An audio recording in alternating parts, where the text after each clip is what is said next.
اس لیے جیو تو شیروں کی زندگی جیو. اور میرے علاقے کے شیر میسور ٹیپو سلطان شہید رحمت اللہ تعالیٰ علیہ کا فرمان تھا، گیدڑ کی 100 سالہ زندگی سے شیر کی 1 دن کی زندگی بہتر ہے.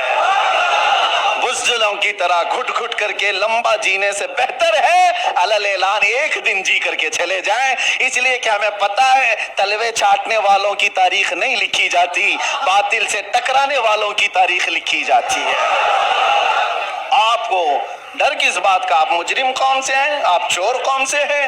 آپ کا کیا خوف ہے؟ کس بات کا ڈر ہے؟ کیا قرآن جھوٹا ہے؟ کیا اللہ تبارک و تعالیٰ کی شان میں کوئی کمی ہے؟ میرے نبی پاک کے اخلاق میں کوئی کمی ہے؟ سب کچھ تمہارے پاس اچھا ہے، تو پھر ڈرنا اور سہمنا کیا؟ میرے عزیزو، آپ سب اگر اس بات کا انتظار کرتے رہیں، جیسے کہتے حالات بہت برے ہیں، حالات بڑے خراب ہیں، ایک بات یاد رکھو، جو بندہ یہ سوچتا ہے کہ پوری ٹریفک خالی ہو تب میں ڈرائیونگ سیکھوں گا، تو پھر وہ بوڑھا ویسے ہی ہو جائے گا. ہاں، گاڑی چلانا سیکھنا ہے تو ٹریفک میں آؤ، آپ کو اسی میں سیکھنا پڑے گا. ادھر ادھر کے اڑے تیڑے آتے ہی رہیں گے، ان کے بیچ میں ہی تم ڈرائیور بن سکتے ہو. چلنا سیکھو، اور انہی حالات سے گزر کر کے نکلو گے تو اللہ تبارک و تعالیٰ قوت کے ساتھ تمہیں جمع فرمائے گا. وہ قوم کبھی کامیاب نہیں ہوتی جو گھر میں بیٹھ کر کے مانگ رہی ہے کہ مدد آ جائے، مدد آ جائے. اگر ایسی مدد آتی تو میرے نبی صلی اللہ علیہ وسلم 313 کو لے کر بدر تک نہیں جاتے. وہ مدینے میں بیٹھ کر دعا کرتے تو اللہ مشرکین کو ویسے ہی ہلاک کر دیتا. اگر نبی پاک صلی اللہ علیہ وسلم مسجد نبوی سے ہاتھ اٹھا دیتے، احد کے سارے مشرکین ویسے ہی مر جاتے. میرے نبی اپنے گھر سے نکلے، صحابہ اپنے گھر سے نکلے، میدانوں میں آئے اور اپنی طاقت و قوت کا استعمال کیا، اس لیے کہ یہ امت کو بتانے کے لیے کہ امت کا مزاج ایسا نہ ہو کہ کچھ بھی مصیبت آئی، فاتحہ دلایا، دعا کیا، اللہ اس کے منہ میں کیڑے پڑ جائیں اور اس کو ایسا ہو جائے، اس کو ایسا ہو جائے، چادر اوڑھ کے سو گیا. میرے عزیزو، یہ مجاہدین کی زندگی نہیں ہے. مجاہدین کی زندگی یہ نہیں ہوتی، مومنین کی زندگی بھی یہ نہیں ہوتی، بلکہ مومنین کی زندگی یہ ہے جب تک اللہ نے بولنے کی طاقت دی ہے، حق بات کا اعلان کر کے جاؤ. اگر امام حسین رضی اللہ تعالیٰ عنہ کے ماننے والے ہو تو کبھی دل پر ہاتھ رکھ کر کے سوچو، ایک بار صرف اگر امام حسین سمجھوتا کر لیتے تو ان کا پورا خاندان بچ گیا ہوتا. ان کا خاندان بچنا کیا، مدینے کی گورنری مل جاتی، بہت بڑی وزارت مل جاتی. لیکن حسین اعظم کا مزاج یہ تھا، نہیں، جب کفر و شرک یا فسق و فجور چھا رہا ہو اس وقت سمجھوتے نہیں کیے جاتے، اس وقت میدان میں نکل کر حق بات کا اعلان کیا جاتا ہے، چاہے گردن بھی چلی جائے. حسین کا یہ مزاج ہے. ہم یہی اعلان کرنا چاہتے ہیں، اگر گردن چلی بھی جاتی ہے ہمیں اس کی پرواہ نہیں ہے، کیونکہ ہم پروانے ہیں اور شمع کے اطراف مٹنا ہی پروانے کا کام ہے. شمع کے ارد گرد مٹ جانا ہی پروانے کا کام ہے. اور ختم ہونے سے کسی کے اسلام ختم نہیں ہوتا، اسلام زندہ ہوتا ہے ہر کربلا کے بعد. اسلام زندہ ہوتا ہے ہر کربلا کے بعد. بس میں آپ سے یہ گزارش کرنا چاہوں گا، آپ جس طریقہ کار کو جو نوجوانوں نے آج پکڑ رکھا ہے اس سے توبہ کر لیں. یہ نشہ کا ماحول، یہ خرابیوں کا ماحول، یہ جو دور دورہ چل پڑا ہے، اے نوجوانوں، یہ تمہاری زندگی کو سیب نہیں دیتا. یہ شیوا امت مصطفیٰ کا نہیں ہے. قرآن میں جس امت کو اللہ نے خیر امت کہا ہے، سب سے بہترین امت، کیا وہ بہترین امت آج نشہ کے اڈوں پر بیٹھ سکتی ہے؟ کیا وہ بہترین امت تاش کے پتوں پہ اپنی زندگی گزارے؟ کیا وہ بہترین امت رات بھر یہ سارے سوشل میڈیا پر اپنا وقت برباد کرے؟ یہ خیر امت کا لقب اللہ نے تمہیں قرآن میں عطا کیا، اس کا پاس و لحاظ تو رکھو. اور تمہیں اللہ تعالیٰ نے اتنا محفوظ رکھا، اتنا محفوظ رکھا، قسم رب ذوالجلال کی میں آپ کو بتاؤں، ابھی بھی ہم جمعہ پڑھیں گے، آپ کی پیشانیاں سجدے میں جاتی، سب کی پیشانیاں سجدے میں جاتی. ایک بات کا خیال رکھنا، انسان کو زندگی میں سب سے زیادہ ضرورت کس چیز کی ہے؟ وہ رزق کی ہے، کھانے کی ہے. کھانا کھائے بغیر انسان زندہ نہیں رہتا. مال نہ ہو، کپڑے نہ ہو تو بھی جی لے گا، گھر نہ ہو تو بھی جی لے گا، کھانے کے بغیر نہیں رہ سکتا. کھانا تو اس کے لیے، یہ تو پیٹرول ہے، بغیر اس کے انجن چلے کیسے؟ لیکن آپ نے کبھی محسوس کیا، بکری کو بھی کھاتے ہوئے دیکھا، آپ نے بیل کو بھی کھاتے ہوئے دیکھا،